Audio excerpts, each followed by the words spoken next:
TV and movies often show characters dying in hospital, but it's all quite fairy tale-like. Their hair and makeup is flawless except for one slight cut and, for no obvious reason, a bandage wrapped around their head. They look lovingly into their loved one's eyes, murmur something poetic, close their eyes, take one last breath, then turn their head to the side, and scene. It's all very melodramatic, efficient, clean, and fake. So I'm going to burst that fantasy bubble and educate you on what dying actually looks like with some real footage of someone dying. Before we begin, we post death and dying related videos every Friday, so if that sounds like your kind of thing, consider subscribing to the channel. Now let's talk, what does active dying look like? This is your one and only trigger warning. For educational purposes, this video contains real footage of a real person actually dying. This is your warning to turn this video off now if you are in any way not okay with that. These clips were made publicly available by the family for educational use. Okay, that should keep YouTube and the Munchkins happy. So active dying is the last stage of dying, usually lasting around 72 hours or less. And if I was to give a number, I'd say this is what it looks like for around 80% of our hospice patients. Now, while watching these clips, keep in mind that this is completely normal. She is not in pain or suffering. This is what it looks like. TV has been lying to you, so take what you've seen on TV and bin it. For context, this lady is unconscious and died a few hours after this was taken. So let's have a look and then we'll discuss.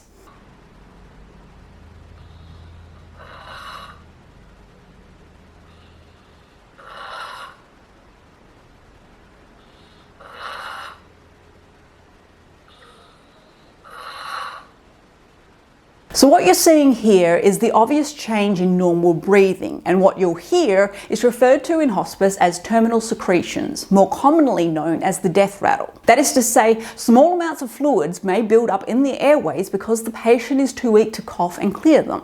This is normal, and it's not causing her any distress. You can see she is relaxed, her muscles are relaxed, she's not agitated. If someone is agitated by something, even if they're not really aware of their surroundings, it is very easy to spot, especially if you've seen it many times. In this context, it would be referred to as terminal agitation, but that's not what we're seeing here. Okay, let's look at the next clip.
So what you're seeing there is a continuation of changing of breathing patterns. In this case, the long pauses between breaths. She hasn't stopped breathing in any way, there's just long pauses between each breath.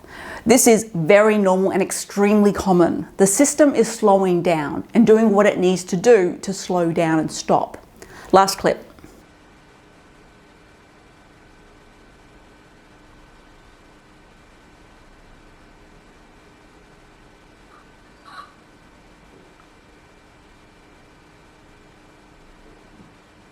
So what you're seeing here is agonal breathing, and it's when someone who is not getting enough oxygen is gasping for air.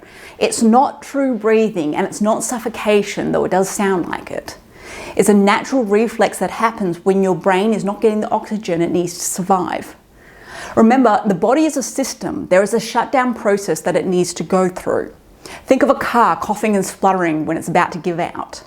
Death is a process, it's not instantaneous. Even if shot through the head or beheaded, there is still a process that the body goes through, even if it is quite quick in those circumstances. But again, the patient is relaxed. She is not suffering. No one needs to be doing something for her. It may not look like that to someone who is seeing it for the first time, but hospice staff have seen this many, many, many times over. They know the difference, trust me. So to summarize what you will see in a person actively dying, their breathing becomes irregular and there are often long pauses between breaths. Their blood pressure drops significantly. Because of this, there is poor blood circulation, which leads to mottling, where the skin can become red or purple and their extremities feel quite cold. The patient is in a coma or semi-coma or can't be awoken. They may have urinary or bowel incontinence and/or a decrease in urine output. They may experience hallucinations, delirium or agitation. And there is usually a build-up of fluid in the lungs and airways, which causes an unusual gargling sound, also known as the death rattle. Now, I realise people don't want death to look like that. They want it to look like it does on TV, because frankly, those clips are nightmare fuel, I get it. But that is reality, the reality that it's been hidden for generations now. But the important thing is, the person going through it isn't suffering. And the more you see something, the less scary it gets. For many of you, this will have been the first time seeing it, so it's going to be off-putting.